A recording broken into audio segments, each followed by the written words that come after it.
বন্ধুরা, আপনারা সবাই কেমন আছেন? আশা করি ভালো আছেন। আজ আমি আপনাদের এমন একটি গল্প কাহিনী শোনাবো, যেটা আপনাদের হৃদয় একবার হলেও কেঁপে উঠবে। এমনই এক মর্মান্তিক ঘটনা। স্বামী যখন মেয়ের বয়সী একটা মেয়েকে বিয়ে করে, তখন স্ত্রী এবং মেয়েকে যে কি যন্ত্রণার মধ্যে দিয়ে যেতে হয়, সেই গল্পটি বাস্তবে দেখা এবং শোনা। তাই আজ আপনাদের সামনে তুলে ধরলাম। রিমা ও তার মেয়ে যখন সোশ্যাল মিডিয়াতে প্রথম ছবিগুলো দেখেছিল, তখন মা মেয়ে কাঁদতে কাঁদতে অসুস্থ হয়ে পড়েছিল। এতটাই অসুস্থ হয়েছিল যে পাশের ফ্ল্যাটের লোক এসে ডাক্তার এনে তাদের সুস্থ করে। কিন্তু রিমা সুস্থ হয় না। সে দিন দিন বিছনাশয্যা হয়ে যায়। আশেপাশের লোকজন, স্কুল, টিউশন, বাজার, দোকান, এমনকি আত্মীয়রা ফোন করে করে শুধু একটাই কথা, "কী রে, এসব কী দেখছি? মেয়ের বয়সী একটা মেয়ে রে! এত বাজে বাজে ছবিগুলো কী করে পাবলিক করে?" এই কথাগুলো শোনার পর রিমার কানে যেন বাজ পড়ল। গলা আটকে আসতে লাগলো।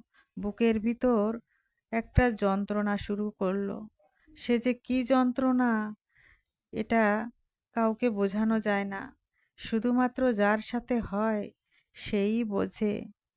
তবুও অনেক কষ্ট করে বলল, "জানি না রে, কিচ্ছু জানি না। ভাবতে পারছি না, কথা বলতে পারছি না।" বলতে বলতে চালু ফোন রেখে অঘোরে কাঁদতে কাঁদতে অজ্ঞানের মতন পড়ে রইল রিমা। বাড়িতে রান্না বান্না সব বন্ধ।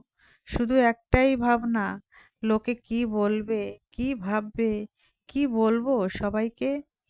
যা কখনো স্বপ্নেও ভাবিনি। এত বিশ্বাস করেছি যাকে, সে এত জঘন্য একটা নোংরা মানুষ। ও সরি, মানুষ বললে মানুষ জাতিকে অপমান করা হবে। ওই শয়তানটা একটা বিষাক্ত ভাইরাস। এই ভাইরাসটা দেখছি আজকাল খুব ছড়াচ্ছে, এদিক ওদিক খুব শোনা যাচ্ছে। রিমা বলে, এই শয়তানটাকে আমি ভালোবেসেছিলাম, নিজের থেকেও বেশি। বড় মুখ করে সবাইকে বলতাম, আমার স্বামীর মতো ভালো স্বামী কজন পায়। এত গর্ব করা বদ স্বামী যে তলে তলে এতটা নোংরামি করছে বুঝতেই পারিনি। সবাই যখন স্বামীর গল্প করত, তখন রিমা বড়াই করে বলতো, পৃথিবী উল্টে গেলেও আমার স্বামী ওসব পথে যাবেই না। এতটা বিশ্বাস করলে বুঝি এটাই পেতে হয়। সব থেকে খারাপ লাগতো যখন কেউ কাটা ঘায়ে নুনের ছিটা দিত। মান সম্মান, লজ্জা, ঘৃণা সব যেন পথের ধুলায় মিশে গেল একটা ক্লিক করে। কি ছিল সেই ক্লিকে? মাঝবয়সী একটা ধামড়ার সঙ্গে হাঁটুর বয়সী একটি কচি ধামড়ির উলঙ্গ ছবি, চুম্বনের ছবি, বিভিন্ন রকম সেক্সুয়াল ছবি, আর কিছু ন্যাকামো বিয়ের ছবি। কি করেনি তাতে? সব, সব নোংরায় ভর্তি পেজ। এগুলো দেখার পর কোনো স্ত্রী কি ঠিক থাকতে পারে? জানেন তো, বাংলায় একটা প্রবাদ আছে, সব কিছুর ভাগ সবাইকে দেওয়া যায়, কিন্তু স্বামীর ভাগ কেউ কাউকে দিতে পারে না।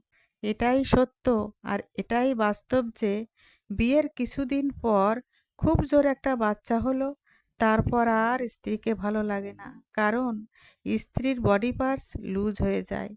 তাই নির্লজ্জ বেহায়া স্বামীগুলো তখন টনটনে কচি দামড়ি খোঁজে। মেয়েকে যখন কেউ প্রশ্ন করে, "এটা তোমার বাবা তাই না? দেখলাম যে।" আপনারা বলুন, সে কি উত্তর দেবে? এই একই প্রশ্ন যখন তার মাকে করে, "এই, এটা তোমার সেই গর্ব করার স্বামী তাই না?" এই যে কথার মধ্যে যে ব্যঙ্গ, তাচ্ছিল্য, এটা সহ্য করার ক্ষমতা অনেকেরই থাকে না।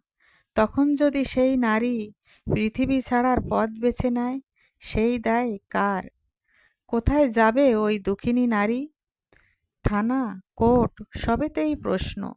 জঘন্য প্রশ্নের মুখোমুখি হতে হয় ওই নারীকে। অসভ্য ওই দামড়া বেটা কেন এই কাজ করলো তার কৈফিয়ত দিতে হবে থানা বা কোর্টে। প্রমাণ করতে হবে কিসের অভাবে ওই বেটা এই কাজ করেছে। আমাদের সমাজটা কোথায় গিয়ে দাঁড়িয়েছে। আপনারা সবাই আওয়াজ তুলুন যাতে এই ভারতবর্ষের কোনো স্বামী এই রকম পরকীয়া না করে। সব স্বামীদের কথা আমি বলছি না, কিছু কিছু দামড়া স্বামীদের কথা বলছি। বউ থাকতে, সন্তান থাকতে এরকম কাজ করতে পারে। তাই ভারতের আইন এমন ব্যবস্থা নিক, শাস্তির ব্যবস্থা করুক, যা দেখে এইসব নোংরামো করা তো দূরের কথা, ভাবতেও না পারে। বলুন তো, এত মর্মান্তিক, এত যন্ত্রণাদায়ক এই গল্পটি শুনে আপনাদের কেমন লাগলো জানাবেন। যদি ভালো লাগে তাহলে লাইক করবেন, শেয়ার করবেন, সাবস্ক্রাইব করবেন এবং পাশে থাকা বেল আইকনটি অন করবেন। ধন্যবাদ।